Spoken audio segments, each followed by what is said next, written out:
ফিলিস্তিনের প্রবলেম তিনটা জায়গা। এক নাম্বার, ফিলিস্তিন সমস্যা তৈরি করছে কারা? দুই নাম্বার, এই সমস্যাটাকে টিকায় রাখছে কারা? তিন নাম্বার, এই সমস্যার যে সমাধান, এই সমাধানকে আটকায় রাখছে কারা? মুসলমানরা মনে করে বসে আছি যে আমাকে এই কাফের রাষ্ট্রগুলা, এই আমেরিকা, এই ব্রিটেন, এই ফ্রান্স, এরা একদিন ফিলিস্তিনের স্বাধীনতা আমাদের হাতে এসে দিয়ে যাবে, জাতিসংঘের মাধ্যমে এটার সমাধান হবে। মুসলমানদেরকে বলা হয়েছে তোমাদের দেশ তোমরাই চালাবা। কিভাবে চালাবা? গণতন্ত্রের মাধ্যমে চালাবা, গণতন্ত্রের মধ্য দিয়ে ক্ষমতায় আসো। মানে বলা হচ্ছে যে তুমি পানিতে নাইমা কুবেরের সাথে মারামারি করো। ঠিক একই রকম ভাবে ওরা আমাদেরকে একটা মিথ্যা আশা, এই গণতন্ত্রের মধ্য দিয়ে তোমরা এসে তোমাদের মন মতো সরকার তোমরা গঠন করতেছো। মুসলমানরা কখনোই তাদের মন মতো সরকার গণতন্ত্রের মাধ্যমে গঠন করতে পারবে না। ফিলিস্তিন যে আমাদের হাতছাড়া হয়ে গেল, আমাদের তিনটা পবিত্র মসজিদের একটা বাইতুল আকসা, এটা যে আজকে আমাদের হাতছাড়া, এটার পিছনে প্রথম কারণ যদি আমি বলি সেটা হচ্ছে আমাদের মুসলমানদের বুদ্ধিবৃত্তিক পরাজয়। দুই নাম্বার, মুসলমানদের পতন হচ্ছে আমরা প্রযুক্তিকে আমাদের ধর্মীয় এলেম মনে করি নাই। আমরা যে ফিলিস্তিনকে আমরা হারায় ফেলছি, এর পিছনে একটা কারণ হচ্ছে আমরা তাওহীদ থেকে দূরে সরে গেছি। আজকে যে ফিলিস্তিনকে কাফেরদের হাতে কারা তুলে দিছে? মুসলমানরা তুলে দিছে। উসমানী তুর্কিদের সাথে যুদ্ধ করছে ব্রিটিশরা, আর ব্রিটিশ যে বাহিনী ছিল, এই বাহিনীটা ছিল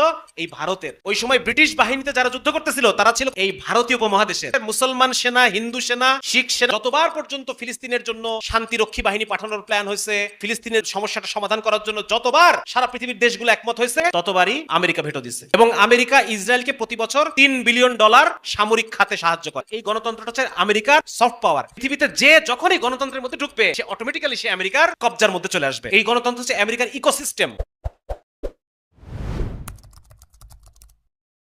এটা আলাদা জিনিস। যেমন ধরবেন, আপনি বহু বামপন্থী কমিউনিস্টদেরকে দেখবেন, তারা ফিলিস্তিনের জন্য মানে তাদের এমন কলিজা পুড়তেছে, এমন তাদের মজলুমের জন্য এত তাদের অন্তর পড়ে, কিন্তু ফিলিস্তিনের সমস্যার সমাধান এইটা আবার তারা চায় না। মানে যদি ফিলিস্তিনের একটা বাচ্চা ট্যাঙ্কের দিকে ইট ছুঁড়ে মারে, এইটাকে তারা খুব প্রচার করে যে দেখো মজলুমের, হ্যাঁ। কিন্তু যখন এই বাচ্চাটা হাতে অস্ত্র তুলে নিবে, তখন দেখবেন এরাই আবার বলবে যে বাচ্চাটা গেছে, বাচ্চাটা গেছে। গত 70 বছর ধরে ফিলিস্তিন প্রতিদিন মানুষকে হত্যা করতেছে। ফিলিস্তিনে ইসরায়েল প্রতিদিন একজন, দুইজন, চারজন ফিলিস্তিনিকে এখন হত্যা করা হয়। কারো কোনো কথা নাই। যেই 7ই অক্টোবর একটা পাল্টা আক্রমণ করলো, এখন সবার কথা, সবাই এখন বলতেছে না এটা কি করলো, না এই কাজটা ঠিক হয় নাই, এভাবে আক্রমণ করা ঠিক হয় নাই, বিভিন্ন রকম আলোচনা। সুতরাং এই ধরনের যদি আমরা মানে নাকি কান্না করি, তাহলে পরে আমাদের এই আলোচনা ভালো লাগবে না।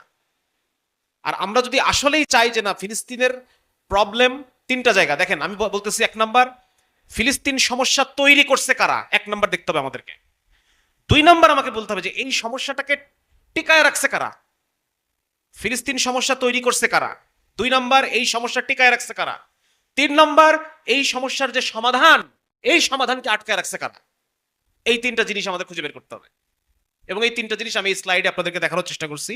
এক নম্বর হচ্ছে, ফিলিস্তিন সমস্যা তৈরি হচ্ছে কয়েকটা দেশ, মেইনলি ব্রিটেন, আজকে যারা ব্রিটিশরা, যারা ব্রিটিশ, ইংল্যান্ড, ব্রিটেন তৈরি করছে। দুই নম্বর হচ্ছে ফ্রান্স। তিন নম্বর হচ্ছে আমেরিকা এই সমস্যাটা তৈরি করছে। চার নম্বর league of nations. League of nations কারা? 1920 সালে, আজকে যেরকম আপনারা দেখেন জাতিসংঘ, এই জাতিসংঘের জন্ম হচ্ছে 1945 সালে। এই 45 সালের আগে 1920 সালে আরেকটা এরকম জাতিসংঘের মতো একটা সংগঠন তৈরি করছিল এই তথাকথিত ইউরোপিয়ান উন্নত দেশগুলো মিলে। সেই সংগঠনটার নাম ছিল লিগ অফ নেশনস। আমরা সামনের আলোচনায় দেখব যে তারা কিভাবে ফিলিস্তিন সমস্যাটা তৈরি করছে, এটা আমরা সামনে দেখব। দুই নম্বর হচ্ছে, যদি বলি যে সমস্যা টিকায় রাখছে কারা, এই সমস্যাটা কারা এখনো পর্যন্ত গত 100 বছর এই সমস্যাটা কারা টিকায় রাখছে এই দুনিয়ার বুকে? এক নম্বর হচ্ছে আমেরিকা, দুই নম্বর হচ্ছে জাতিসংঘ, এবং তিন নম্বর সৌদি আরব। শুনতে খারাপ শোনা যেতে পারে, সৌদি আরবকে আমরা মক্কা মদিনার জন্য মোহাব্বত করি, কিন্তু এই কথাটা শুনতে খারাপ শোনা যেতে পারে যে সৌদি আরব ফিলিস্তিন সমস্যাকে টিকায় রাখছে। বাস্তবতা হচ্ছে এটাই যে হ্যাঁ, সৌদি আরব এই সমস্যাকে টিকায় রাখছে। তিন নম্বর হচ্ছে, সমাধানকে আটকায় রাখছে কারা? সমাধান যখনই সমাধানের কথা ওঠে, তখনই কে ভেটো দেয়, কে আটকায় রাখে? বারবার আমরা দেখতে পাই, এক নম্বর হচ্ছে আমেরিকা, দুই নম্বর হচ্ছে জাতিসংঘ। মানে জাতিসংঘ নিজেই এমন একটা জিনিস, এমন একটা বস্তু, ও একা একাই আটকায় যায়, ওকে আটকানোর দরকার হয় না।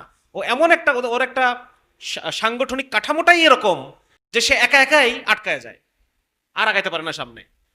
কিন্তু আমরা মুসলমানরা মনে করে বসে আছি যে আমাকে এই কাফের রাষ্ট্রগুলা, এই আমেরিকা, এই ব্রিটেন, এই ফ্রান্স, এরা একদিন আমাদের ফিলিস্তিনের স্বাধীনতা আমাদের হাতে এসে দিয়ে যাবে, জাতিসংঘের মাধ্যমে এটার সমাধান হবে।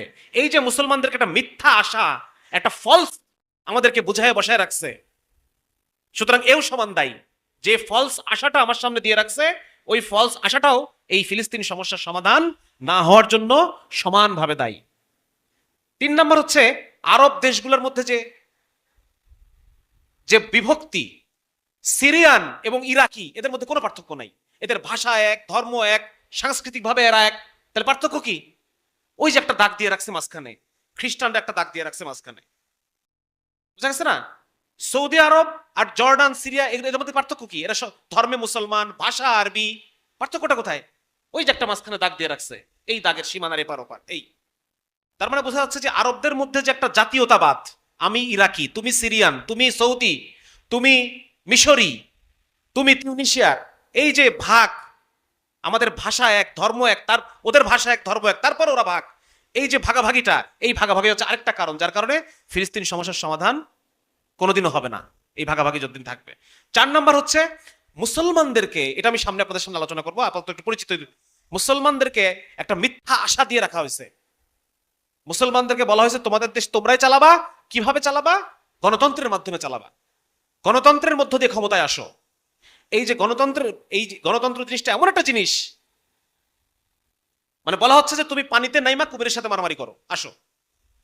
পানিতে নেমে কোনোদিন কুমিরের সাথে পারা যাবে? সম্ভব এটা? ঠিক একই রকম ভাবে ওরা আমাদেরকে একটা মিথ্যা আশা যে এই গণতন্ত্রের মধ্য দিয়ে তোমরা এসে সরকারটাকে গঠন করো, তোমাদের মন মতো সরকার তোমরা গঠন করতেছো। কিন্তু আসলে আমরা কখনোই, মুসলমানরা কখনোই তাদের মন মতো সরকার গণতন্ত্রের মাধ্যমে গঠন করতে পারবে না। এটা বারবার ইতিহাসে প্রমাণিত, মিশরে প্রমাণিত হয়েছে বারবার। আলজেরিয়াতে গণতান্ত্রিক ইসলামী সরকার আসছে গণতান্ত্রিক পদ্ধতিতে, তাদেরকে থাকতে দেওয়া হয়নি, 3 মাসের মধ্যে তাদেরকে বের করে দেওয়া হয়েছে। মিশরে আসছে মুরসি রহমতুল্লাহ ক্ষমতায় আসছিলেন, তাকে 3 বছর থাকতে দেওয়া হয়নি, তাকে বের করে দেওয়া হয়েছে। 2 বছর একটু বেশি হয়তো ছিল, 1 বছর ছিল। তো সুতরাং বারবার এটা প্রমাণিত যে যখনই মুসলমানরা পানিতে নেমে কুমিরের সাথে লড়াই করতে গেছে তখনই তাদেরকে পরাজিত করে ফেলা হয়েছে। এবং কখনোই কি বলা যায়, এবং মুসলমানদের মধ্যে এই যে একটা মিথ্যা আশাকে টিকায় রাখা হয়েছে যে তোমরা পানিতে নামলে কুমিরকে পরাজিত করতে পারবা। এই যে আমরা একটা ভুল চিন্তার মধ্যে আছি, এই একটা চিন্তা একটা কারণ যে আমরা ফিলিস্তিনের জন্য কোনোদিন কোনো কিছু করতে পারবো না, কখনোই করতে পারবো না, আমাদের করতে দেওয়া হবে না। কারণ যে করতে পারবে তাকে ক্ষমতায় কখনোই যেতে দেওয়া, এটা কথা বলেন না কেন? গণতান্ত্রিক পদ্ধতিতে আসলে ওই মানুষটাকে কখনোই আমরা আমাদের ক্ষমতায় পাবো না যে মানুষটা ফিলিস্তিনের সমস্যার সমাধান করতে পারে। মুরসি সাহেব যতদিন ক্ষমতায় ছিল ততদিন পর্যন্ত ফিলিস্তিনের ওই রাফাহ করিডোরটা খোলা ছিল, গাজাবাসী তাদের বিভিন্ন প্রয়োজনীয় জিনিসগুলো তারা পাইতো। সিসিকে ক্ষমতায় নিয়ে আসে, ওই রাস্তাটা আমেরিকা ইসরায়েল বন্ধ করে দিছে। আমার কথা বুঝতে পারতেছেন? সুতরাং যে ধরনের মানুষ সমাধান করতে পারে ওই ধরনের মানুষকে কখনোই ক্ষমতায় আসতে দেওয়া হবে না। আসতে কোনোদিন যদি পারেও তবু তাকে ক্ষমতা থেকে সরায় দেওয়া হবে যদি আমি গণতন্ত্রকে পানিতে নেমে কুমিরের সাথে খেলার চেষ্টা করি। বুঝা গেছে ভাই? তো সুতরাং এই বিষয়গুলো আমরা সামনে বিস্তারিত আলোচনা করবো ইনশাল্লাহ। এখন আমরা দেখি ফিলিস্তিনের যে আমাদের সে সমস্যা, এই যে আমাদের চোখের সামনে, পুরা পৃথিবীর চোখের সামনে প্রায় 50 থেকে 60 হাজার মানুষকে হত্যা করে ফেললো, গণহত্যা করে ফেললো। তার মধ্যে অধিকাংশই প্রায় 20 থেকে 30 হাজার হচ্ছে ছোট ছোট বাচ্চা, শিশু।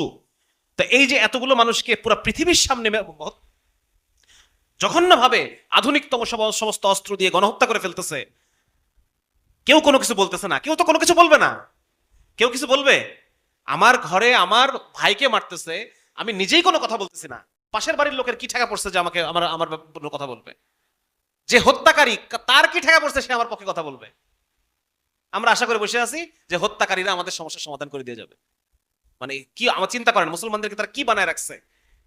তাহলে 1 নাম্বার হচ্ছে আজকে যে ফিলিস্তিন যে আমাদের হাতছাড়া হয়ে গেল, আমাদের 3টা পবিত্র মসজিদের একটা বাইতুল আকসা, এটা যে আজকে আমাদের হাতছাড়া, এটার পিছনে প্রথম কারণ যদি আমি বলি সেটা হচ্ছে আমাদের মুসলমানদের বুদ্ধিবৃত্তিক পরাজয়। আমরা আমাদের এই দ্বীন ইসলামের কারণে, যেখানে আজকে আপনারা যদি, এটা বিশাল লেকচারের বিষয়, সে বিষয় নিয়ে এখন আলোচনা করার সুযোগ নাই। এই দ্বীন ইসলাম আমাদেরকে সারা পৃথিবীর ক্ষমতার আসনে আমাদেরকে বসাইছে। সারা পৃথিবীর সমস্ত জাতিগোষ্ঠীর সমস্ত সভ্যতাকে পরাজিত করে সবচাইতে উন্নততর আধুনিকতম সভ্যতা এই পৃথিবীকে উপহার আমরা দিছি ইসলামের কারণে। ওমর রাদিয়াল্লাহু তাআলার একটা কথা আছে যে আজকে আমরা ছিলাম উটের রাখাল, সেই জায়গা থেকে আল্লাহ তাআলা আমাদেরকে আজকে ইজ্জতের জায়গায় এনে বসাইছেন শুধুমাত্র ইসলামের দৌলতে। আজকে যদি ইসলাম ছেড়ে আমরা অন্য কিছুর মধ্যে ইজ্জত খুঁজতে যাই, আল্লাহ রাব্বুল আলামিন আমাদেরকে আবার বেইজ্জত করে দিবেন, সেখানে পাঠিয়ে দিবেন। ঠিক একই জিনিস আমরা করছি, একই ঘটনা, এই ঘটনাটা আমরা ঘটাইছি। আমরা ইসলাম ছাড়া অন্য জিনিসের মধ্যে আমরা ইজ্জত, সম্মান, সমাধানকে খুঁজতে গেছি, এবং আজকেও আমরা খুঁজতেছি। আজকেও আমরা ইসলাম ছাড়া অন্যান্য বিভিন্ন গণতন্ত্র, সমাজতন্ত্র, নারীবাদ, হ্যাঁ, এই বিবর্তনবাদ, এই আধুনিক সেকুলার শিক্ষা, সেকুলার আইন, এই জিনিসগুলোর মধ্যে আমরা মনে করতেছি যে আমাদের সমাধান আছে। কিন্তু আসলে কি এগুলোর মধ্যে সমাধান আছে? এগুলোর মধ্যে সমাধান খুঁজতে গেছি বলে আজকে আমাদের বেইজ্জতি। দেখেন কি হয়েছে, এই ফিলিস্তিন তো একসময় মুসলমানদের হাতে ছিল, উসমানী খেলাফতের অধীনে ছিল। উসমানী খেলাফতের একজন সুলতান, সুলতান তৃতীয় সেলিম, সেলিম আর সালিস, আপনারা দেখতে পাচ্ছেন, সুলতান তৃতীয় সেলিম। ওই সময়ে তখন উসমানী খেলাফত অনেকগুলা যুদ্ধে, রাশিয়ার সাথে যুদ্ধ, এইদিকে অস্ট্রিয়ার সাথে যুদ্ধ, বিভিন্ন জায়গায় যুদ্ধে তারা পরাজিত। যে কোনো কারণেই হোক, জয় পরাজয় তো আসেই। পরাজিত হওয়ার পর তখন ক্ষমতায় আসলেন, তখন ফ্রান্সে সেকুলার বিপ্লব হয়ে গেছে, ফরাসি বিপ্লব হয়ে গেছে 1789 সাল। খ্রিস্টান ধর্মকে ত্যাগ করে ফ্রান্সের মানুষরা আধুনিক চিন্তা চেতনাকে গ্রহণ করছে, করার কারণে তাদের মধ্যে নতুন ধরনের এক ধরনের জাগরণ তাদের মধ্যে তৈরি হয়েছে। এইটা দেখে প্রভাবিত হয়েছে কে? হীনম্মন্যতায় ভুগছে ওই সময়কার যে খলিফা ছিল, তুর্কি খলিফা তৃতীয় সেলিম। সে ক্ষমতায় আসার পরে দেখেন কি লিখছি আমি এখানে, যখন সে ক্ষমতায় আসে নাই, সে কেবল এক প্রিন্স ছিল, আপনারা দেখতে পাচ্ছেন, দেখা যাচ্ছে এখানে, লক্ষ্য করেন যে যখন সে ছিল রাজপুত্র, তখনও সে সুলতান হয় না এখনো। তখন থেকে সে চিন্তা করতেছে যে আমাদেরকে ইউরোপিয়ান কালচার আমাদের উসমানী খেলাফতের মধ্যে আনতে হবে, নাহলে পরে আমরা ইউরোপের সাথে যুদ্ধে পারবো না। দেখেন হীনম্মন্যতা কিভাবে ঢুকছে তার মধ্যে।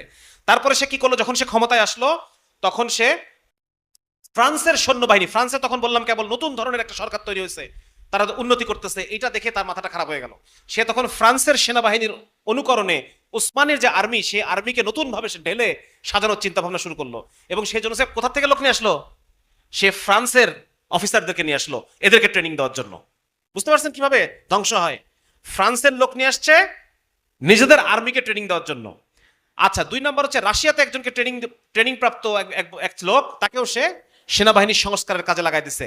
3 নম্বর, সে ইউরোপের অনুকরণে, ইউরোপের বিভিন্ন বিশ্ববিদ্যালয়ে যেমন বিভিন্ন ধরনের সাবজেক্ট পড়ানো হয়, এই খলিফা সেলিম সেও বিভিন্ন বিষয় তখন ধর্মের চাইতে বেশি গুরুত্ব দিয়ে, ইসলামের চেয়ে বেশি গুরুত্ব দিয়ে তখন সে রাজনীতি, কূটনীতি, এই সেই বিভিন্ন রকম সেকুলার বিষয় এক্সপার্ট তৈরি করার জন্য সে বিশ্ববিদ্যালয়ে শিক্ষা দেওয়া শুরু করলো। দেখেন শুধু তাই না, সে উসমানী সালতানাতের বহু তরুণকে কোথায় পাঠালো? বিদেশে পড়তে পাঠালো। দেখেন কোথায়? লন্ডন, প্যারিস, ভিয়েনা এবং বার্লিন, এই সমস্ত জায়গায় এদেরকে পড়তে পাঠাইছে। এবং এই ছেলেগুলা গিয়ে কি করলো, ওখানে ব্রেন ওয়াশ হয়ে ওদের কৃষ্টি, কালচার, ওদের ধর্মহীনতা, ওদের যে বেলেল্লাপনা কালচার, এইগুলোতে প্রভাবিত হয়ে তারা আবার দেশে ফেরত এসে এইগুলো আবার তখন অন্যদেরকে, বাকিদেরকে শেখানো শুরু করে। সুলতান সেলিম শেষ, এবার ক্ষমতায় আসলো কে? 1808 সালে নতুন সুলতান, সুলতান মাহমুদ, দ্বিতীয় মাহমুদ, সেলিমের ভাই। সে তখন নতুন খলিফা হয়েছে। খলিফা হওয়ার পর সেলিম যা করছে রাগ ঢাক করে, একটু রেখে ঢেকে করছে। মাহমুদ আবার এটা মানে পশ্চিমাকরণ, পশ্চিমার সমস্ত মতদর্শ, আইন একদম ঢালাও ভাবে উসমানী খেলাফতে এটাকে পেস্ট করা শুরু করলো। দেখেন কি কি করছে, দেখেন সে পশ্চিমাকরণ করছে। 2 নম্বর, সমস্ত যত মন্ত্রণালয়, যত ধরনের যা কিছু ছিল, একদিন পর্যন্ত শাইখুল ইসলাম নামে একটা পদ ছিল, এই শাইখুল ইসলামের পদের মতামত খলিফা মানতে একরকম বাধ্য ছিল, শাইখুল ইসলাম যে পদটা। এখন উনি এসে কি করলো, শাইখুল ইসলামটাকে ধর্ম মন্ত্রণালয় নামে একটা আলাদা মন্ত্রণালয় করলো, ওখানে শাইখুল ইসলামকে, তার মানে খলিফা কি হয়ে গেল, এখন ফ্রি হয়ে গেল। হ্যাঁ, এইরকম করে বিভিন্ন মন্ত্রণালয়গুলোকে সে, মন্ত্রণালয়, আর্মি, বিশ্ববিদ্যালয়, আমলাতন্ত্র, সমস্ত কিছুকে সে ইউরোপের মতো করে হুবহু কপি পেস্ট করে বানায় দিল। 3 নম্বর হচ্ছে সে কি করলো, এই দুজন ছিল মূল হোতা, মাহমুদ সাইদ পাশা এবং হুসরেফ পাশা, এই 2 জন। এবং সে আরেকটা কাজ করলো, সে মদের উপর থেকে যে বিধিনিষেধ ছিল খেলাফতের মধ্যে, এই বিধিনিষেধকে কমায় দিল। এমনকি সে নিজেও মাঝে মাঝে তার মন্ত্রীদের সাথে নিয়ে মদ পান করত বলে ইতিহাসে লেখা আছে। 4 নম্বর হচ্ছে, এতদিন পর্যন্ত উসমানী বাহিনীর যে ইউনিফর্ম ছিল এরকম বড় লম্বা, এরপর থেকে সে কি করলো, পশ্চিমে ফ্রান্সের সেনাবাহিনীর মতো করে সে শর্ট শার্ট, এখনকার যেরকম আমরা দেখি প্যান্ট, ওই রকম ইন করা প্যান্ট, শার্টের সাথে ইন করা প্যান্ট, ওই ড্রেস সে নিয়ে এসে দিল। এবং সেই সাথে মাহমুদ বিনা হিসাবে ইউরোপের সমস্ত আইন সবকিছু সে কোরআনের শরিয়া আইনের বদলে এই ফ্রান্সের আইনের আদলে বিভিন্ন আইনগুলা সে করতে লাগলো। এরপরে যখন মাহমুদ মারা গেল, মাহমুদ মারা যাওয়ার পরে তখন নতুন যিনি খলিফা আসলো, সুলতান আব্দুল মাজিদ ফার্স্ট আব্দুল মাজিদ ক্ষমতায় এসে তখন নতুন একটা তানজিমাত নামে নতুন এক ধরনের সংস্কার উনি করে ফেললেন। তানজিমাত, এটা কত সালে? 1839 সালে। দেখেন, আমি আপনাদের বোঝানোর চেষ্টা করতেছি যে আমাদের মধ্যে কি হীনম্মন্যতা।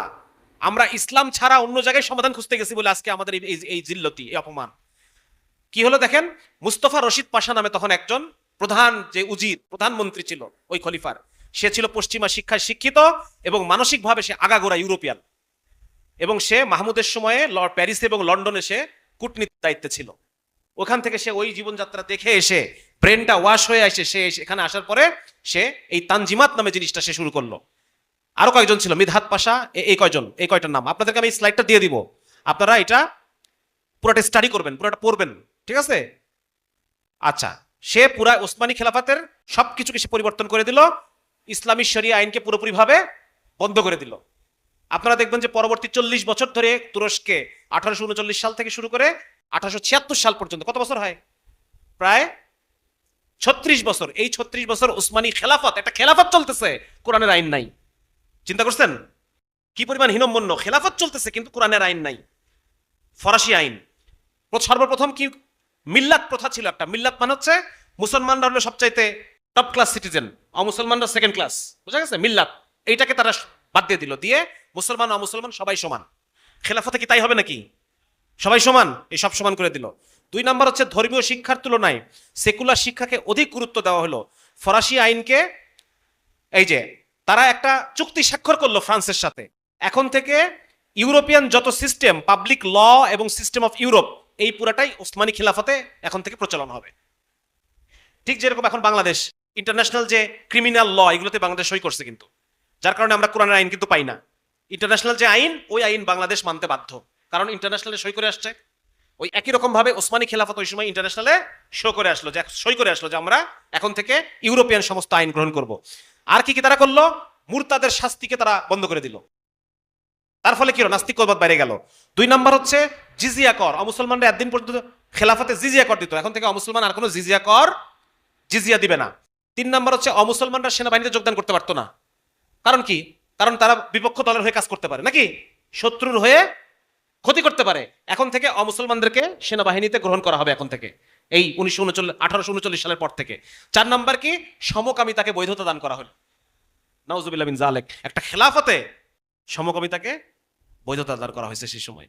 তাহলে আমাদের মুসলমানদের চিন্তা চেতনা এত পরিমাণ মানে কলুষিত হয়ে গেছে এবং এত পরিমাণ আমরা হীনম্মন্য হয়ে গেছি। মূল উদ্দেশ্য কি? মূল উদ্দেশ্য হচ্ছে ইউরোপ অনেক আগায় গেছে, আমরা যদি ইউরোপকে অনুকরণ না করি তাহলে আমরা পিছায় যাচ্ছি। বুঝতে পারছেন ব্যাপারটা? ঠিক এইখান থেকে তারা এই কাজগুলো করা শুরু করলো। এর ফলে দেখেন কি হয়েছে। এর ফলে এই যে 36 বছর ধরে এই শিক্ষা ব্যবস্থা, এই আইন, এই কালচার, এখান থেকে সৃষ্টি হলো কারা? এই যে কামাল আতাতুর্কের মতো মানুষরা, হ্যাঁ, যারা পরবর্তীতে তুর্কি খেলাফতকে কি করে দিল? পরিপূর্ণভাবে খেলাফতকে ধ্বংস করে দিল। কামাল আতাতুর্কের মতো সেকুলার নাস্তিক এবং আর এরকম শত শত হাজার হাজার মুরতাদ তৈরি হয়ে গেল। অফিসার, এমন সব অফিসার তৈরি হয়ে গেল যারা মুরতাদ, ইসলাম থেকে তারা খারিজ হয়ে গেছে। তৈরি হলো নতুন তুর্কি প্রজন্ম, যারা ধর্মনিরপেক্ষতাকে চর্চা করা শুরু করলো এবং তানজিমাতের মাধ্যমে উসমানীয়রা শরীয়তকে দূরে ঠেলে দিল এবং বিপরীতে ধর্মনিরপেক্ষতাকে আইনের ভিত্তি হিসেবে গ্রহণ করে নিল। অথচ দেখেন, উসমানী সালতানাতের যিনি প্রতিষ্ঠাতা গাজী উসমান, ওনার কথা ছিল কি দেখেন, মনে রাখবে, শরীয় অনুশাসন একটি শক্তিশালী রাষ্ট্র ও সমাজ গড়ে তুলতে পারে, যা অন্য কোনোভাবে সম্ভব না। তাহলে ওরা কি হলো? এত বছর পরে এসে এখান থেকে সরে গেল। এই হচ্ছে শুরু হয়ে গেল মুসলমানদের পতন, ঠিক আছে না? 2 নাম্বার মুসলমানদের পতন হচ্ছে আমরা প্রযুক্তিকে আমাদের ধর্মীয় এলেম মনে করি নাই। এটা আরেকটা পতনের কারণ। অথচ কোরআনের এই আয়াতটা দেখেন, সূরা আনফালের 60 নম্বর আয়াত। আজকে সবাইকে এটা তাফসীর খুলবেন। এই আয়াতের মধ্যে আল্লাহ তাআলা বলতেছেন, আর তোমরা তাদের মোকাবেলার জন্য যথাসাধ্য প্রস্তুত রাখো শক্তি, কুওয়া। তাদের মোকাবেলার জন্য প্রস্তুত রাখো কি? শক্তি এবং অশ্ববাহিনী। মানে কাফেরদের মোকাবেলার জন্য যে মিলিটারি সায়েন্স এবং মিলিটারি সায়েন্স এন্ড টেকনোলজি, নতুন নতুন যন্ত্রপাতি, নতুন নতুন অস্ত্র, নতুন নতুন প্লেন, ড্রোন, এগুলাকে আবিষ্কার করা, এটা কি তাহলে আল্লাহর হুকুম না? আল্লাহর হুকুম না? কথা বলেন না কেন? আল্লাহর যদি হুকুম হয়ে থাকে তাহলে কি এটা? এটা আমাদের উলামায়ে কেরাম বলবেন যে এটা যদি আল্লাহর হুকুম হয়ে থাকে তাহলে এটার উম্মতের উপরে এটার শরঈ মাকাম কি ছিল। ঠিক আছে, এই দেখেন এখানে তাফসিরে কি বলা হচ্ছে যে যুদ্ধের উপকরণ, অস্ত্রশস্ত্র, যানবাহন, এইগুলা সব এর মধ্যে আছে। যে কোনো বিদ্যা ও কৌশল শিক্ষা করার প্রয়োজন হবে যদি এই নিয়তে হয় যে এর মাধ্যমে ইসলাম ও মুসলমানদের শত্রুকে প্রতিহত করা এবং কাফেরদের মোকাবেলা করা হবে, তাহলে তাও জিহাদের শামিল, তাও জিহাদের শামিল। আমরা এই টেকনোলজি উদ্ভাবন করা, এই টেকনোলজির জন্য আমরা বাবা টেকনোলজির জন্য আমরা কাফেরদের মুখাপেক্ষী হয়ে গেছি, অথচ এটা করার কথা ছিল কাদের? আমাদের করার কথা ছিল। সুতরাং এটা আমাদের আরেকটা বড় কারণ যে আমরা আসলে হারছি। 3 নম্বর হচ্ছে মুসলমানরা আমরা তৌহিদ থেকে, বাবা এখানে আমার পাশে আসো, আমার পাশে আসো। হ্যাঁ, আমরা যে এই ফিলিস্তিনকে আমরা হারায় ফেলছি, এর পিছনে আরেকটা কারণ হচ্ছে আমরা তৌহিদ থেকে দূরে সরে গেছি, তাওহীদের জ্ঞান থেকে দূরে সরে গেছি। আপনারা জেনে অবাক হবেন আজকে যে ফিলিস্তিনকে কাফেরদের হাতে কারা তুলে দিছে? কাফেরদের হাতে মুসলমানরা তুলে দিছে। মুসলমানরা কাফেরদের হাতে, সেই সময় উসমানী তুর্কিদের সাথে যুদ্ধ করছে ব্রিটিশরা, আর ব্রিটিশ যে বাহিনী ছিল এই বাহিনীটা ছিল এই ভারতের। এমন হতে পারে আমার আপনার বাপদাদারা কেউ ওখানে গিয়ে ফিলিস্তিনকে কাফের হাতে তুলে দিছে, এটাও হতে পারে। ওই সময় ব্রিটিশ বাহিনীতে যারা যুদ্ধ করতেছিল তারা ছিল কোথাকার? এই ভারতীয় উপমহাদেশের। এই ভারতীয় উপমহাদেশের মুসলমান সেনা, হিন্দু সেনা, শিখ সেনা তারা মিলে গিয়ে তুর্কিদের সাথে যুদ্ধ করে আজকের ফিলিস্তিন তুলে দিয়েছে ব্রিটিশদের হাতে। এবং ব্রিটিশদের যে সেনাপতি জেনারেল অ্যালেনবি সালাউদ্দিন আইয়ুবের কবরে লাথি মেরে বলতেছে যে সালাউদ্দিন আজকের প্রতিশোধ নিলাম। কি বলছে? যে তুই খ্রিস্টানদের হাত থেকে নিয়ে এই আল আকসা জেরুজালেম খ্রিস্টানদের হাত থেকে দখল করে নিছিলি, আজকে আমরা এটা আবার পাল্টা বুঝে নিলাম। তাহলে কারা তুলে দিছে? মুসলমানরা। দেখবেন তো, দেখাচ্ছি আপনাদেরকে। এই দেখেন মুসলমান সৈনিক তারা ঢুকতেছে, জেরুজালেমে ঢুকতেছে। ঠিক আছে, এই যে জেনারেল অ্যালেনবি দাঁড়ায় আছে এই পাশে, এই কোনায়, ওই দেখেন দাঁড়ায় আছে, ওইটা হচ্ছে জেনারেল অ্যালেনবি। স্যালুট নিচ্ছে। কাদের স্যালুট নিচ্ছে? এই যে ভারতীয় সেনাবাহিনী, পাগড়ি পরা। এখানে মুসলমানও আছে, শিখও আছে, হিন্দু আছে। আপনাদের দেখাচ্ছি। এই দেখেন এখানে Jerusalem centre for security and foreign affairs, ওরা বলতেছে যে 10 লক্ষ ভারতীয় সৈন্য ব্রিটিশদের পক্ষে যুদ্ধ করছে মধ্যপ্রাচ্যে। কেউ ইরাক দখল করে ব্রিটিশদের হাতে তুলে দিছে, কেউ সিরিয়া দখল করে তুলে দিছে, কেউ মিশর দখল করে ব্রিটিশের হাতে তুলে দিছে, কেউ ফিলিস্তিন দখল করে ব্রিটিশের হাতে তুলে দিছে। এবং ব্রিটিশরা যখন বাইতুল আকসা দখল করে ফেললো, বাইতুল আকসা দখল করার পর মুসলমান যে সৈন্যগুলা এবং অফিসারগুলা ভারতীয় মুসলমান, এদেরকে দিয়ে একটা টিম তৈরি করলো। তৈরি করে এই মুসলমান আকসাকে আবার কি করলো? বুঝাই দিল যে এটার রক্ষার দায়িত্বে কারা থাকবা? ভারতীয় মুসলমান সৈন্যদের যে টিম, তোমরা থাকবা। এই যে তারা, এই যে দাঁড়ায় আছে দেখেন, ভারতীয় মুসলমানদের দিয়ে একটা গ্রুপ তৈরি করলো, ওদের হাতে দিয়ে দিল। বুঝতে পারছেন? তার মানে কারা দায়ী? কারা আজকে যে ফিলিস্তিন সমস্যার পিছনে দায়ী কারা বলেন না কেন? আমরাই, আমাদের বাপদাদাই। কেন? কারণ তারা তাওহীদ বুঝে নাই। কার সাথে থেকে কার বিরুদ্ধে? যে আজকে তারেক জনহে কথা বলতেছিল, ওয়ালা ওয়াল বারা, আল্লাহর জন্য ভালোবাসা, আল্লাহর জন্য শত্রুতা। আমি কাফেরদের দলে হয়ে আমার মুসলমান ভাইয়ের বিরুদ্ধে যুদ্ধ করতেছি। বুঝতেছেন অবস্থা? এই যে দেখেন আলাক্সা, এই যে আলাক্সার পাশে এই যে গার্ড দাঁড়ায় আছে, আলাক্সার পাশে মুসলমান, ভারতীয় মুসলমান। এই যে এটা হচ্ছে ইসরায়েলের হাইফা, জেরুজালেম এবং রামাল্লাহ, এই 3 জায়গায় 3টা মুসলমান কবরস্থান। কাদের কবর? কথা বলেন না কেন? যারাও যুদ্ধ করতে গিয়ে, ব্রিটিশের পক্ষে যুদ্ধ করতে গিয়ে যারা নিহত হয়েছে, সেই তাদের কবর। এই দেখেন, এখন দেখেন লিস্ট দেখাচ্ছি আপনাদেরকে। লিস্ট দেখতে পাচ্ছেন? নাম দেখেন, আব্দুল খান, দেখছেন? নাম দেখছেন? কি লেখা আছে নাম? হ্যাঁ, আব্দুল খান, আহমেদ দিন, বাঘ আলী, নওয়াব খান, কোয়াইনুদ্দিন, রোশানুদ্দিন, সৈয়দ হুসেন শাহ, সালে মোহাম্মদ, শাহাদ্দিন। দেখতেছেন? দেখেন নাম দেখেন, আবিদ খান, আফজাল হুসাইন, আহমেদ উদ্দিন, আলমউদ্দিন, আলী আহমদ, আতা মোহাম্মদ, বাহাদুর খান, বশির খান। আপনারা সব দেখে নিয়েন, নাম দেখে নিয়েন। মনসুব আলী, মীরা বক্স, মুখামদিন, মোহাম্মদ আকবর, মোহাম্মদ খান, মুখতায়ার, নাসির খান, নূর মোহাম্মদ খান। অনেক, বহু। দেখলে চোখে পানি চলে আসে না? হ্যাঁ, আমি যখন এটা গবেষণা করতেছি, এটা আমি নিছি হচ্ছে ভারতীয় পররাষ্ট্র মন্ত্রণালয়ের একটা বই থেকে। এই সিরিয়ালগুলো আমি নিছি, আমার চোখে পানি চলে আসছে যে হোয়াট উই হ্যাভ ডান। আমরা নিজের হাতে নিজের আকসা আমরা ব্রিটিশের হাতে তুলে দিচ্ছি। আমরা মুসলমানরা, এই যে মুসলমান, দেখ অধিকাংশ সব মুসলমান, দেখতে পাচ্ছেন? এই হলুদ কালি সব মুসলমান, আরো আছে, আমি আরো আনি নাই। তবে হ্যাঁ, ওনাদের কয়েকটা জিনিস হইতে পারে। এক নম্বর হচ্ছে ওনারা চাকরির জন্য গেছে, আবার এমনও আছে অনেকে যাদেরকে জানতে দেওয়া হয় নাই তাদেরকে কেন নিয়ে যাচ্ছি, তাদেরকে কাদের বিরুদ্ধে যুদ্ধ করার জন্য নিচ্ছে এটা তারা আগে থেকে জানতো না। এমনও হয়েছে যে পরবর্তীতে গিয়ে যখন যুদ্ধের মাঠে দেখে শত্রুপক্ষ আজান দিচ্ছে, নামাজ পড়তেছে, তখন কিছু কিছু মুসলমান তারা আরে আমাদের কাদের সাথে যুদ্ধ করার জন্য নিয়ে আসছে, অনেকে তখন বিদ্রোহ করছে এবং তাদেরকে হত্যা করা হয়েছে। বুঝতে পারছেন? আবার অনেকে আছে তাদের বাপ মা ভাই বোনের ঠিকানা তো ব্রিটিশের কাছে আছে, আমি যদি এখন পলাই গিয়ে শত্রুপক্ষে জয়েন করি তাহলে আমার দেশে আমার বাপ মা ভাই বোন স্ত্রী সন্তান জুলুম নির্যাতনের শিকার হবে, এজন্য অনেকে যায় নাই। ঠিক আছে না? আমরা তো কারো অন্তরের অবস্থা জানি না। বাকি আমাদের কষ্টের জায়গা হচ্ছে এটা যে আমরা কাফেরের পক্ষে যুদ্ধ করে বাইতুল আকসা হারাইছি, কারণ আমাদের তৌহিদের জ্ঞান ছিল না। ব্রিটিশের ফৌজে চাকরি করা যে আমার জন্য জায়েজ নাই, এটা আমাকে তখন আমি জানতাম না, আমাদের এই মুরব্বীরা জানতো না হয়তো। জায়েজ আছে ব্রিটিশের ফৌরে? তখন শাহ আব্দুল আজিজ ফতোয়া দিয়ে দিছে যে এই উপমহাদেশে দারুল হার্ব, ব্রিটিশ শাসন করতেছে আমাদেরকে, ব্রিটিশের ফৌজে মুসলমানের জয়েন করা কি জায়েজ আছে? তাহলে দিনের জ্ঞানের কমতি থাকার কারণে আমাদের বাপদাদারা এখানে গিয়ে জয়েন করছে। এই দেখেন আল্লাহ তাআলা তাদেরকে জান্নাত দান করুক, শহীদ। সিঙ্গাপুরে তারা যুদ্ধ করতেছিল, সিঙ্গাপুরে তুর্কিদের বিরুদ্ধে যুদ্ধ করতে চায় নাই তারা, তাদেরকে সারিবদ্ধভাবে নিয়ে যে ফায়ার করে মেরে ফেলতেছে আমাদের ভারতীয় ভাইরা।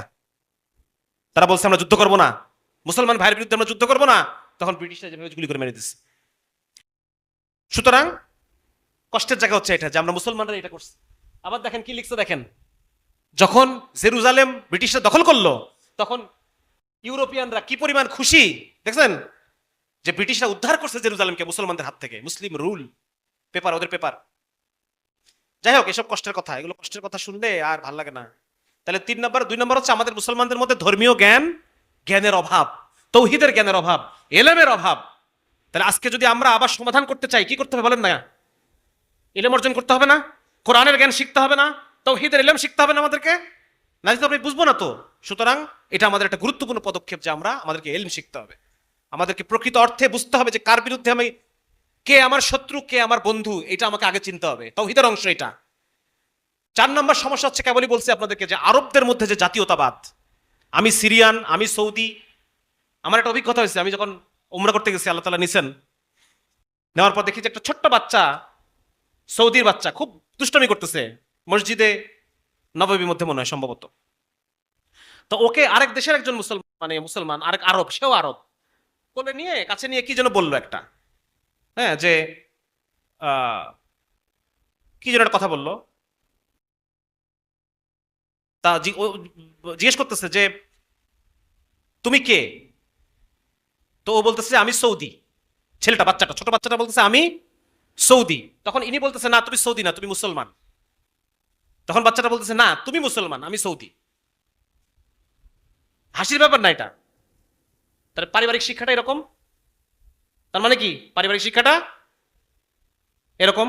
সুতরাং আমাদের মুসলমানদের মধ্যে এই যে আরবদের মধ্যে তাদের ভাষা, তাদের সংস্কৃতি, তাদের ধর্ম সবকিছু এক সত্ত্বেও যে তুমি এই যে ভাগাভাগি, এই ভাগাভাগিটা এই কারণে আজকে ফিলিস্তিনের এই যে 50,000 মানুষ জীবন দিচ্ছে, ইহুদি তাদেরকে শেষ করে দিচ্ছে, একদম পাখির মতো গুলি করে মেরে ফেলতেছে, এরা কেউ কোনো আওয়াজ করতেছে না।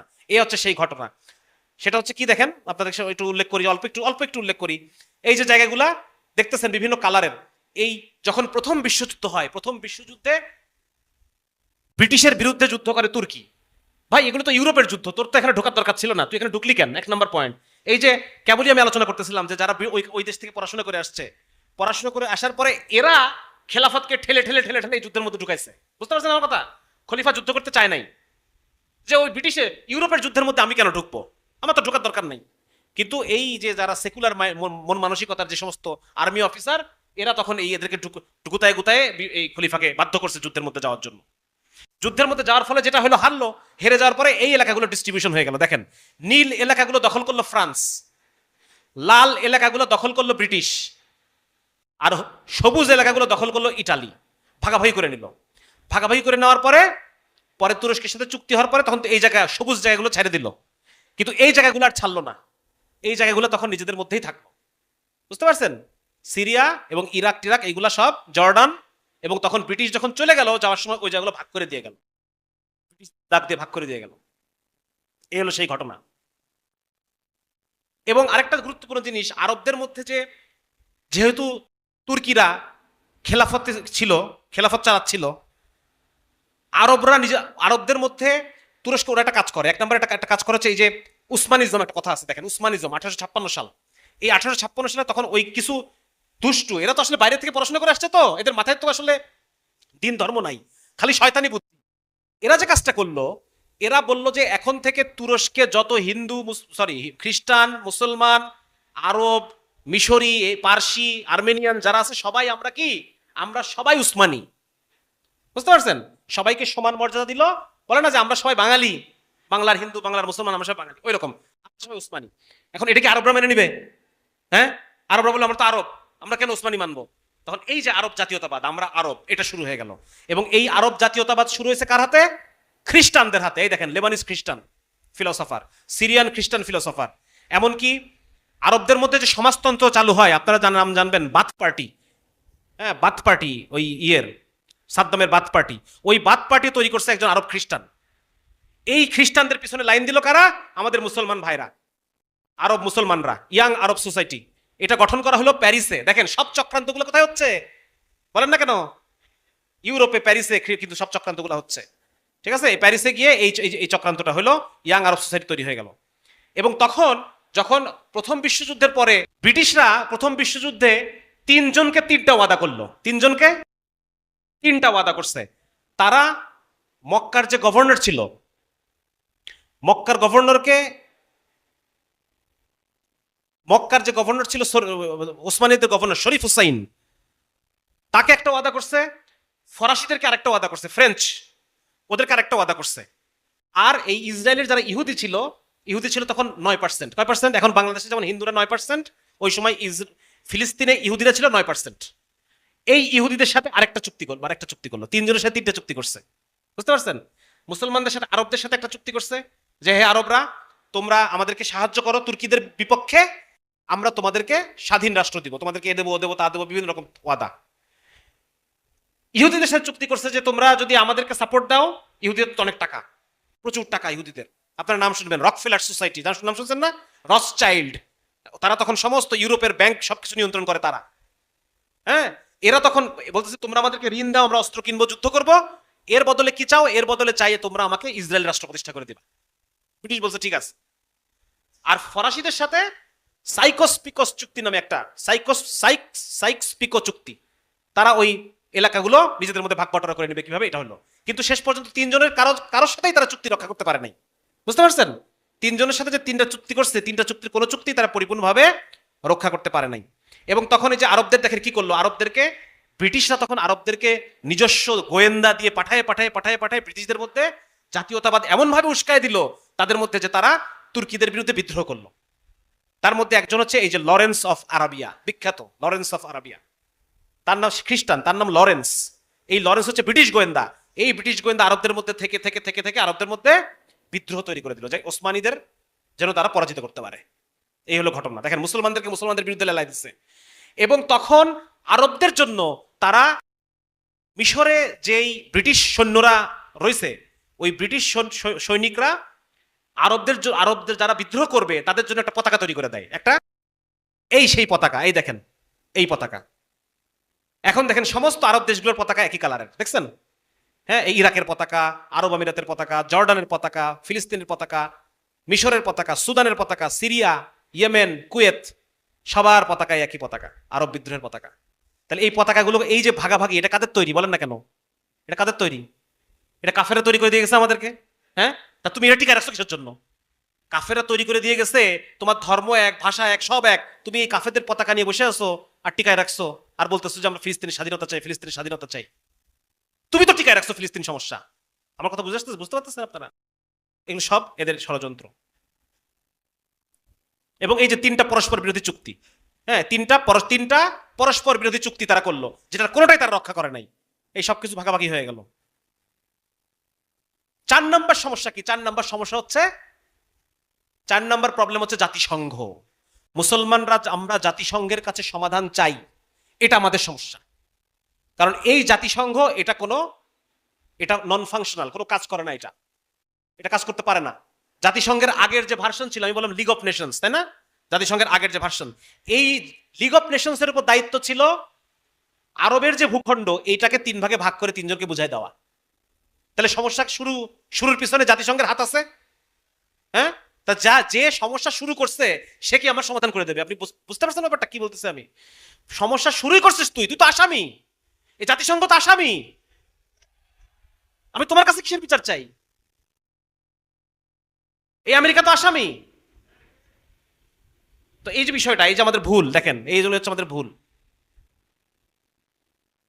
আচ্ছা, জাতিসংঘ দেখেন, জাতিসংঘের অবস্থা দেখেন। জাতিসংঘের অবস্থাটা এরকম যে সমস্ত দেশ একমত, শুধু 5টা দেশ যদি দ্বিমত করে, 5টা দেশের মধ্যে যে কোনো একটা দেশ, ধরেন মনে করেন পৃথিবীতে 200 দেশ আছে, 200 দেশের মধ্যে 199টা দেশ একমত, একটা দেশ খালি দ্বিমত। কিন্তু এই একটা দেশ আবার কোন একটা দেশ? ওই 5টার মধ্যে একটা, 5টা স্থায়ী রাষ্ট্রের মধ্যে একটা রাষ্ট্র। কে কে সেটা? আমেরিকা, রাশিয়া, চীন, ফ্রান্স, ইংল্যান্ড। এই 5টা রাষ্ট্রের মধ্যে কোনো একটা রাষ্ট্র যদি ভেটো দেয়, তাহলে এই 199টা রাষ্ট্র কি চাইলো না চাইলো তার বিন্দু মাত্র কোনো মূল্য নাই। এবং দেখেন, যতবার পর্যন্ত ফিলিস্তিনের জন্য শান্তিরক্ষী বাহিনী পাঠানোর প্ল্যান হয়েছে, ফিলিস্তিনের সমস্যাটা সমাধান করার জন্য যতবার সারা পৃথিবীর দেশগুলো একমত হয়েছে, ততবারই ভেটো দিচ্ছে কে? দেখেন, ততবারই আমেরিকা ভেটো দিচ্ছে। আমেরিকা এখন পর্যন্ত 49 বার, কতবার? 49 বার, গত 70 বছরে 49 বার আমেরিকা ভেটো দিচ্ছে। প্রতি বছরে প্রায় একবার করে, অলমোস্ট প্রতি বছর একবার করে ভেটো দিচ্ছে। বুঝতে পারতেছেন অবস্থা? এবং আমেরিকা ইসরায়েলকে প্রতি বছর $3 বিলিয়ন সামরিক খাতে সাহায্য করে। $3 বিলিয়ন, $3 বিলিয়ন, চিন্তার বাইরে। এই পরিমাণ আমেরিকা ইসরায়েলকে সাহায্য করে কোথায়? সামরিক খাতে। সামরিক খাত মানে কি? সামরিক খাত মানে তুমি ফিলিস্তিনিদেরকে হত্যা করো, গণহত্যার জন্য এই বাজেটটা সে দেয়। এবং 49 বার আমেরিকা ভেটো দিছে, 49 বার ইসরায়েলের পক্ষে। তাহলে এই জাতিসংঘের কাছে আমরা যে একটা সমাধান আশা করি, আমাদের চেয়ে বড় গর্ধবার আছে? মুসলমানরা আশা করে সমাধান, এখন আশা করে বসে আছে। আলোচনার মাধ্যমে সমাধান হবে। কিসের মাধ্যমে সমাধান? আলোচনার মাধ্যমে করব। আলোচনার মাধ্যমে 70 বছরের সমাধান হয়েছে? কিসের আলোচনা তোমার সাথে? সুতরাং এই যে কথাগুলা, এই বিষয়গুলো যদি আমরা কবে বুঝবো আল্লাহ মালিক জানে। 5 নাম্বার এই সংকটের সমাধান যে হইতে দিচ্ছে না, সেটা হচ্ছে কে? গণতন্ত্র। প্রথমে আপনাকে বুঝতে হবে গণতন্ত্র জিনিসটা কি। গণতন্ত্রটা হচ্ছে আমেরিকার একটা সফট পাওয়ার। আপনি জানেন সফট পাওয়ার কাকে বলে? What is soft power? Soft power হচ্ছে, ধরেন যে একটা হচ্ছে হার্ড পাওয়ার। হার্ড পাওয়ার মানে হলো আমি আপনাকে দিয়ে করাবো, আপনাকে দিয়ে আমি আমার কাজটা করাবো, আপনাকে দিয়ে আমার কাজটা করাবো। এটা আমি আপনার ঘাট ধরে করাতে পারি, মিলিটারি পাওয়ার। অথবা আমি আপনার খাওয়া দাওয়া বন্ধ করে দিব, আপনি পেটের কষ্টে আপনি আমার কাজটা করে দেবেন। একটা মিলিটারি পাওয়ার, এটা ইকোনমিক পাওয়ার। এটা হচ্ছে কি পাওয়ার? হার্ড পাওয়ার। আর সফট পাওয়ার কি? সফট পাওয়ার হচ্ছে আমি আপনার মধ্যে এমন কিছু জিনিস আপনাকে আমি শিখাই দেবো, আপনার ব্রেনের মধ্যে ঢুকাই দেবো, যে ওই জিনিস পাওয়ার জন্য আপনি আমার পিছন পিছন ঘুরবেন। আমি বুঝতে পারছি কি? মনে করেন আপনাকে আমি একটু একদিন কাছে করে নিয়ে আপনাকে আমি দুই গ্লাস মদ খাওয়াই দিলাম। 2 গ্লাস কি খাওয়াই দিলাম? মদ। আপনার মধ্যে মদের চাহিদা তৈরি হয়ে গেছে। এখন ওই মদ পাওয়ার জন্য আপনি আমার পিছন পিছন ঘুরতেছেন। আমি যা বলবো আপনি তাই করবেন। এটাকে বলে সফট পাওয়ার। কি বলে? আমি আপনাকে সরাসরি আপনাকে বাধ্য করি নাই, আপনি নিজেই ঘুরতেছেন আমার পিছনে। যখন আমেরিকার সাথে রাশিয়ার সম্পর্ক খারাপ, সোভিয়েত ইউনিয়নের সম্পর্ক খারাপ, তখন একটা তো হার্ড পাওয়ার, যুদ্ধ চলতেছে, অর্থনৈতিক ইয়ে চলতেছে, বিভিন্ন রকম সমস্যা। আরেকটা জিনিস তারা করতেছে, সেটা হচ্ছে সফট পাওয়ার। সফট পাওয়ার কি? রাশিয়া বলতেছে যে আমি আমার পক্ষে আসো, আমি তোমাদের জন্য সমতা, সাম্যবাদ, সমস্ত মানুষ হবে সমান, তোমাদের জন্য আমি সাম্যবাদের ব্যবস্থা করব, সমাজতন্ত্রের ব্যবস্থা করব। তোমাদের জন্য আমেরিকা তোমাদের উপরে যে জুলুম করে সাম্রাজ্যবাদ, এই সাম্রাজ্যবাদের বিরুদ্ধে আমরা আছি। হ্যাঁ, তোমাদের ব্রিটিশ তোমাদের উপর এতদিন ধরে উপনিবেশ ইয়ে করছে, চাপায় চাপায় দিচ্ছে, এটার বিরুদ্ধে আমরা আছি, আমাদের পক্ষে আসো। সামাজিক সবাই সমান মর্যাদার। হ্যাঁ, তারপর রাশিয়াতে প্রচুর মানুষ উচ্চ শিক্ষার জন্য যাইতো, এইগুলা কি সফট পাওয়ার। এইগুলা মানুষকে আকর্ষণ করে, মানুষকে কি করে, এগুলোর চাহিদা যার মধ্যে আছে, যেমন ধরেন যার মধ্যে সমস্ত মানুষ সমান, এটা চিন্তা করার যা টেন্ডেন্সি আছে, সে তখন রাশিয়ার সাইডে চলে যাবে। বুঝতে পারছেন ব্যাপারটা? এটাই কি বলে সফট পাওয়ার। যেমন ধরেন আওয়ামী লীগ, আওয়ামী লীগের তো একটা হার্ড পাওয়ার, এই র্যাব এই হাবি জাবি এগুলো হচ্ছে হার্ড পাওয়ার, বাধ্য করছে অনেক মানুষকে। আর দুই নম্বর হচ্ছে সফট পাওয়ার, যার মধ্যে মুক্তিযোদ্ধার চেতনা ঢুকাই দিচ্ছে আওয়ামী লীগ, সে অটোমেটিক্যালি আওয়ামী লীগকে সাপোর্ট করবে। তাহলে এই মুক্তিযুদ্ধের চেতনাটা কি? এটা হলো সফট পাওয়ার। বুঝতে পারছেন? তো এই গণতন্ত্রটা হচ্ছে সেই সময় যখন রাশিয়ার সাথে গ্যাঞ্জাম, তখন আমেরিকার সফট পাওয়ার ছিল এই গণতন্ত্র। রাশিয়া বলতেছে যে আমরা তোমাদের সামাজিকভাবে তোমরা সবাই সমান করে দিব, আসো। আর আমেরিকা বলছে তোমাদেরকে গণতন্ত্র দিব, তোমরা আমার পক্ষে আসো। গণতন্ত্র মানে তুমি নিজেই দেশ চালাবা। মানে এটা ভুল জিনিস ঢুকে দিচ্ছে মাথার মধ্যে, যে হে মানুষ, তোমরা নিজেরাই নিজেদের দেশ চালাবা, নিজেরা নিজেদের ঠিক করবা, শাসক ঠিক করবা ভোটের মাধ্যমে, এই সুযোগ আমি তোমাদের করে দিব, অতএব তোমরা আসো। সুতরাং এই গণতন্ত্রটা হচ্ছে আমেরিকার সফট পাওয়ার। পৃথিবীতে যে যখনই গণতন্ত্রের মধ্যে ঢুকবে, সে অটোমেটিক্যালি সে আমেরিকার কবজার মধ্যে চলে আসবে। এই গণতন্ত্র হচ্ছে আমেরিকার ইকোসিস্টেম। আমেরিকার ইকোসিস্টেম, এই দেখেন আমেরিকার কি কি কি কথা আমেরিকা সেই সময় বলতো। এক নম্বর হচ্ছে হলিউড মুভি। হলিউড মুভি দিয়ে আমেরিকা আমেরিকান লাইফ দেখাইতো। দেখো আমেরিকার মানুষ কত আনন্দে আছে, কত আরামে আছে। তোমরা যদি এরকম থাকতে চাও, আমাদের দেশের দিকে চলে আসো, আমাদের পক্ষে চলে আসো, রাশিয়ার বিরুদ্ধে চলে আসো। বুঝতে পারছেন ব্যাপারটা? দুই নম্বর হচ্ছে তারা যে ব্যক্তি স্বাধীনতা, হ্যাঁ, সমাজতন্ত্রে কোনো ব্যক্তি স্বাধীনতা নাই, আমাদের দিকে চলে আসো, আমরা তোমাদেরকে ব্যক্তি স্বাধীনতা দিব। সমাজতন্ত্রে কোনো ব্যক্তি মালিকানা সম্পদের নাই, এন্টারপ্রেনারশিপ নাই, ব্যবসা করতে পারবা না, আমাদের দিকে আসো, তোমরা ফ্রি ব্যবসা করবা। ঠিক আছে? এই জিনিসগুলো আমেরিকান ড্রিম, আমেরিকার জীবনযাত্রা কত উন্নত, কত সভ্য, এই জিনিসগুলো ঢুকাই দেয় মানুষের মধ্যে। তাহলে গণতন্ত্র হচ্ছে আমেরিকার সফট পাওয়ার, এটা আমেরিকার ইকোসিস্টেম। এই ইকোসিস্টেমের মধ্যে যদি কেউ ঢুকে, সে কি আমেরিকায় পরাজিত করতে পারবে? পরাজিত করতে পারবে? আপনি যদি আমেরিকায় পরাজিত করতে না পারেন, আপনি ফিলিস্তিন মুক্ত করতে পারবেন? যে আমেরিকা প্রতি বছর $3 বিলিয়ন দিচ্ছে ইসরায়েলকে, ইসরায়েলকে পালতেছে, কখনোই পারবেন না। সুতরাং মানে বেহুদা ফাউল কথা বলে লাভ নাই। কথা হচ্ছে এটা যে এই যে যেটা আমেরিকার সফট পাওয়ার, যারা বলতেছে যে আমরা গণতন্ত্রের মধ্যে দিয়ে আমরা গণতান্ত্রিক রাজনীতি করি, আবার আমরা ফিলিস্তিনের স্বাধীনতাও চাই, এ দুটো কথা উল্টায় গেল না? হ্যাঁ, আমি পানিতে নামবো, নেমে আমি কুমিরের কাছ থেকে ফিলিস্তিন আদায় করে নিয়ে এসে আমি ফিলিস্তিনকে সিদ্ধান্ত, এটা এটা হলো ব্যাপারটা? লক্ষ্য করতে পারছেন যে আমি কুমিরের ইকোসিস্টেমে ঢুকা আমি কুমিরকে পরাজিত করার চিন্তা করতেছি, কুমিরের প্ল্যানকে ভন্ডুল করে দেওয়ার চিন্তা করতেছি। আমরা এই এই পর্যায়ে এই আমাদের বুদ্ধি বিবেচনাকে এই পর্যায়ে নামায় আনতে পারছে, আমাদের মধ্যে গণতন্ত্রের চাহিদা তৈরি করে দিছে।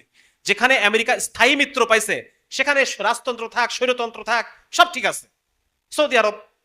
আর যেখানে আমেরিকা স্থায়ী কোনো মিত্র এখন পর্যন্ত পায় নাই, সেখানে গণতন্ত্র।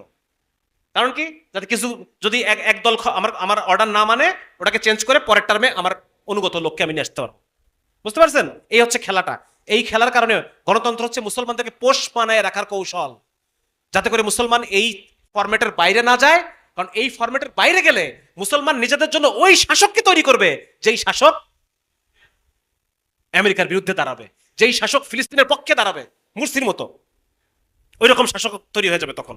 এই কারণে ও গণতন্ত্রের মাধ্যমে পোষ মানায় রাখে, যে তোমরা পোষ মানায় থাকো, এর বাইরে গেলে পরে তোমরা আমার বিরুদ্ধে খেলবা, আমার বিরুদ্ধে তোমাদেরকে খেলতে দিব না। এই হচ্ছে ঘটনা। বুঝতে পারছেন? পোষ মানে রাখার কৌশল। আর লাস্ট যেটা আমি বলবো সেটা হচ্ছে এই আমেরিকার প্রাণ ভ্রমরা হচ্ছে সৌদি আরব। আমেরিকাকে বাঁচায় রাখছে কে? সৌদি আরব। নাইলে পরে 71 সালে আমেরিকা শেষ হয়ে যায়, 71 সালে আমেরিকা ধ্বংস হয়ে যায়। 71 সালের আগে সারা পৃথিবীর সমস্ত দেশের টাকার মান নির্ধারণ করা হইতো, যে দেশে সোনার মজুদ যত বেশি, সোনার মজুদের এগেনস্টে টাকার দাম নির্ধারণ করা হইতো। বুঝতে পারছেন? সোনা, যে দেশে সোনার মজুদ যত বেশি, সেই দেশের টাকার দাম বেশি, এরকম একটা ব্যাপার ছিল। এবং প্রত্যেক দেশই কিছু পরিমাণ সোনা আমেরিকাতে জমা রাখতো, এরকম একটা বন্দোবস্ত ছিল। কিন্তু 71 সালের আগে আমেরিকার অর্থনীতি এত পরিমাণ ফল করে যে সমস্ত দেশ নিজের সোনাগুলাকে আমেরিকার কাছ থেকে উঠায় নেওয়ার জন্য প্ল্যান করে, যে আমরা আমেরিকার সোনাগুলা, যেখানে আমেরিকা আমাদের সোনা আছে, এগুলোকে আমরা উঠাই নিব। তখন আমেরিকা এই সৌদি আরবের সাথে বসে একটা চুক্তি করে। আপনারা জানেন পেট্রো ডলার, নাম শুনছেন? Petro dollar.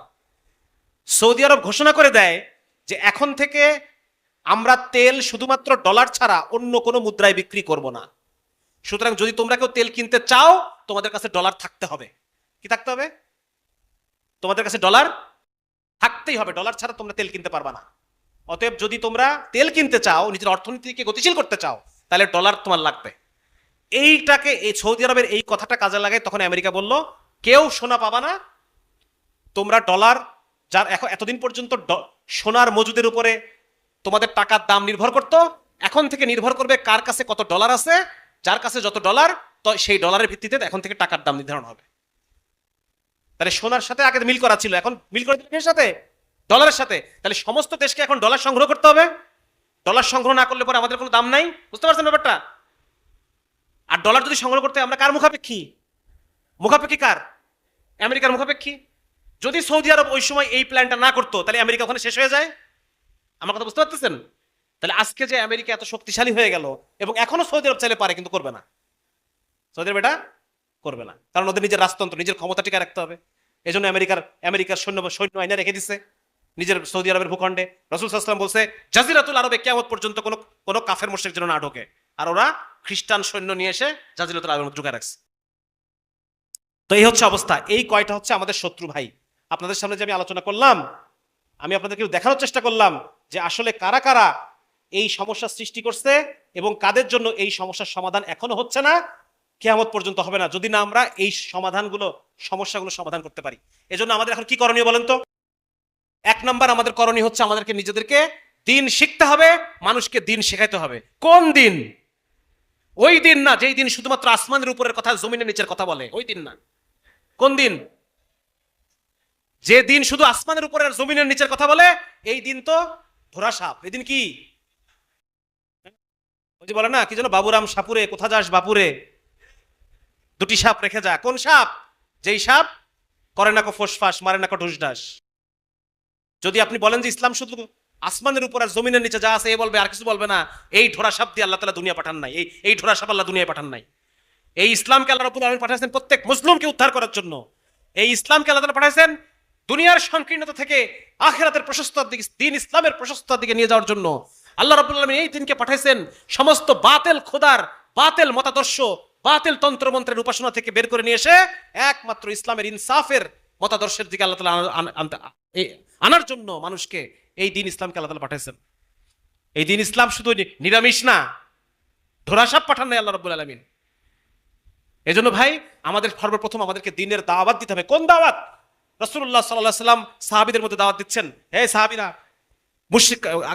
মুশরিকদের মধ্যে, যে তোমরা যদি এই দিন ইসলামকে কবুল করে নাও, তাহলে আল্লাহ রাব্বুল আলামিন সমস্ত আরবকে তোমাদের নেতৃত্বে এনে দিবেন।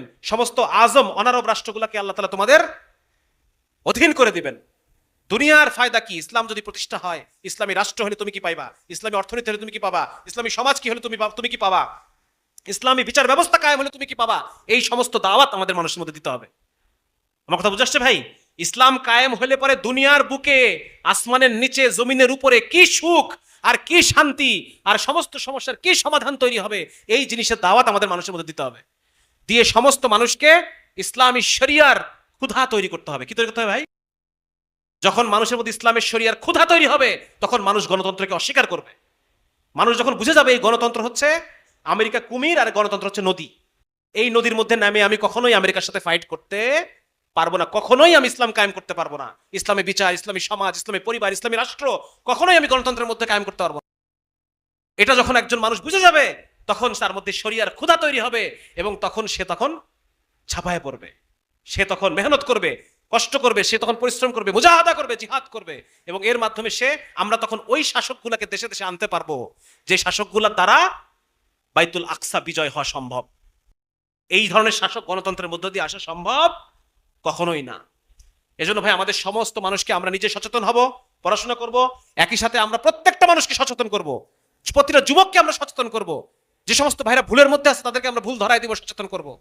আজকে এখানে আমরা থাকতে পারেন, যে কোনো আলোচনার মজলিসে অবশ্যই বিভিন্ন গোয়েন্দা বাহিনীর ভাইরা থাকে, আইন শৃঙ্খলা বাহিনীর ভাইরা থাকে। ভাই আপনি কার পক্ষে কাজ করতেছেন আর কার বিরুদ্ধে কাজ করতেছেন, আপনি আয়নার সামনে দাঁড়ায় নিজেকে প্রশ্ন করেন। আজকে যে আপনি এই মজলিসে আসছেন, আপনি কার পক্ষে আসছেন আর কার বিরুদ্ধে আসছেন? ভাইয়া আল্লাহকে ভয় করেন, আল্লাহর বিরুদ্ধে দাঁড়ায়েন না, আল্লাহর বিরুদ্ধে দাঁড়ায়েন না। ওই আল্লাহ আপনাকে 1000 বার জীবিত করে 1000 বার মারতে সক্ষম। ওই আল্লাহ আপনাকে 1000 বার পোড়ায় 1000 বার আপনার চামড়া নতুন করে গজাইতে সক্ষম। সুতরাং আল্লাহর শত্রু হিসেবে দাঁড়ায়েন না, কোরআনের মধ্যে আল্লাহ তাআলা বলছেন যে আল্লাহর বন্ধুদের যারা শত্রুতা করে, আল্লাহ রাব্বুল আলামিন নিজে তার শত্রু। সুতরাং আজকে আপনারা রিজিকের নামে, হুকুমের গোলামির নামে আপনারা আজকে আল্লাহকে শত্রু বানায় ফেলছেন, এবং এর এর এর কাফফারা আপনারা কত জনম ধরে দিবেন, কত জনম ধরে দিবেন, এটা আপনারা নিজেরা হিসাব করে নিয়েন। আপনারা কার পক্ষে কাজ করতেছেন, আজকে কার পক্ষ হয়ে কার বিরুদ্ধে জুলুম করতেছেন, এটা আপনারা খুব ভেবে নিয়েন। এজন্য আজকে যারা উপস্থিত আছেন, আপনারা যারা যারা আমার আলোচনা শুনবেন, সবার উদ্দেশ্যে বলতেছি, যারা যারা মুসলমান, যারা অন্তরে আল্লাহর মহাব্বত, রাসূলের মহাব্বত আছে, ভাই আপনি ইসলামকে স্টাডি করেন, ইসলাম সম্পর্কে পরিপূর্ণভাবে জানেন, ইসলাম আল্লাহ রাব্বুল আলামিন কেন এই জমিনের বুকে পাঠালো সেটা আপনি জানেন, এবং আপনি ইসলামের পক্ষে কাজ করেন। রিজিকের মালিক একমাত্র আল্লাহ। ওই আল্লাহ আপনাকে এই চাকরি ছাড়াও রিজিক দিতে পারেন, আর আল্লাহ যদি চান ওই চাকরির মধ্যে আপনাকে সুইসাইড করাইতে পারেন। পারেন কি পারেন না ভাই? করছে কিনা? ওই চাকরি যেটাকে আপনি আপনার রব বলে মনে করেন, ওই চাকরির মধ্যে থেকে ওই চেয়ারে বসে আপনি সুইসাইড করবেন। আল্লাহ তাআলা আপনার জীবনকে এইরকম দোজক বানায় দিতে পারেন। পারেন কি পারেন না? জীবনকে আল্লাহ দোজক বানায় দিবেন, এবং আল্লাহ যেন দেন। এতদিন পর্যন্ত গত 16 বছর যারা উলামায়ে কেরামের বিরুদ্ধে, আলেমদের বিরুদ্ধে যারা নিজেদের চাকরির নামে, হুকুমের গোলামির নামে যারা জুলুম করছে, নির্যাতন করছে, আল্লাহ তাআলা তাদের এই দুনিয়ার জীবনকে জাহান্নাম বানায় দেন। এদের প্রত্যেকের জন্য নিজের চেয়ারে বসে সুইসাইড করে, এই পরিমাণ কষ্ট এদের জীবনের মধ্যে আল্লাহ তাআলা দান করে। এজন্য ভাই আল্লাহকে ভয় করে সতর্ক হয়ে যান সবাই। এবং 2 নাম্বার, যারা যুবক ভাইরা আছেন, আপনারা নিয়ত করেন যে আপনাদের এলাকায় যত মানুষ আছে সবাইকে আপনি শরিয়ার, ইসলামী শরিয়ার গুরুত্ব বুঝাবেন। প্রত্যেকের অন্তরের মধ্যে দ্বীনের, ইসলামের, শরিয়ার ক্ষুধা তৈরি করবেন, এবং আমরা প্রত্যেকের জন্য ওই রকম একজন আমাদের আমির নিযুক্ত করি, যেই আমির আমাকে ফিলিস্তিন বিজয় করে এনে দিতে পারবে। নাহলে পরে আমরা প্রত্যেকে দোষী। এই যে ইসরায়েল বোম মারতেছে, আর লাশটা 300 ফিট উপরে চলে যাচ্ছে, ছিন্ন ভিন্ন লাশ, দেখছেন না ভিডিও আপনারা? হ্যাঁ, আমারই ভাই, আপনার ভাই, আমাদের সন্তান, শিশু সন্তান, ছোট বাচ্চা এই বোমে পুরোটা অর্ধেকটা নাই, এই পুরোটা রক্ত আর মগজ গড়ায় গড়ায় পড়তেছে। কাল হাসরের মাঠে এরা আপনাকে ছেড়ে দিবে, আমাকে ছেড়ে দিবে। সুতরাং খুব হিসাব করে আমাদের কি করতে হবে, কি না করতে হবে, খুব হিসাব করে আমাদের আমাদের এখন একমাত্র করণীয় মাঠে ঘাটে ছড়ায় পড়েন। যুবকরা স্থানীয়ভাবে দল গঠন করেন, দল গঠন করে মৌখিক দাওয়াত, সামাজিক দাওয়াত, অর্থনৈতিক দাওয়াতের মাধ্যমে এলাকার মধ্যে সামাজিক শক্তি তৈরি করেন। নিজের গ্রহণযোগ্যতাকে এই পর্যায়ে নেন যেন আপনার ডাকে 1000 মানুষ একত্র হয়ে যায়। এই পর্যায়ে পর্যন্ত আপনি নেন ইনশাআল্লাহ। ঠিক যেরকম ভাবে জুলাই মাসে বিপ্লব হয়েছে, ইনশাআল্লাহ আল্লাহ তাআলা এমন দিন আমাদেরকে দেখাবেন, কোন এক রমজান মাসে রমজান বিপ্লব হবে ইনশাআল্লাহ। রমজান বিপ্লব হবে ইনশাআল্লাহ। সমস্ত জায়গা থেকে মানুষ নেমে আসবে, আর্মি থেকে মুসলমানরা নেমে আসবে, পুলিশ থেকে মুসলমানরা চলে আসবে, আমাদের গোয়েন্দা বাহিনীর ভাইদের মধ্যে থেকে যারা মুসলমান তারা চলে আসবে। সমস্ত জায়গায় দ্বীন, ইসলাম প্রিয় মানুষ রাস্তায় নেমে যাবে, এবং তারপর ইনশাআল্লাহ আল্লাহ রাব্বুল আলামিন যদি চান আমরা একজন ইমাম পাবো ইনশাআল্লাহ, যিনি আমাদেরকে বাইতুল আকসা বিজয়ের স্বপ্ন দেখাবেন।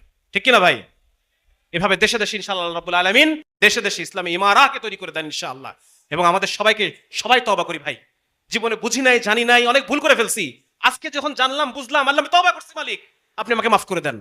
না জেনে না বুঝে এই কাফেরের গোলামি করছি, তাগুতের গোলামি করছি, আল্লাহ আপনি আমাদেরকে মাফ করে দেন, আমাদের সবাইকে মাফ করে দেন, আমাদেরকে আপনার গোলাম হিসেবে কবুল করে নেন, আপনার গোলাম বানায় নেন আমাদেরকে। অনেক সময় হয়ে গেছে ভাই, নামাজের সময় হয়ে গেছে, আর বেশি কথা আলোচনা তো আর ঘন্টার পর ঘন্টা করতে ইচ্ছা করে, সময় নাই, সুযোগ নাই। আল্লাহ তাআলা আমাদেরকে মাফ করুক।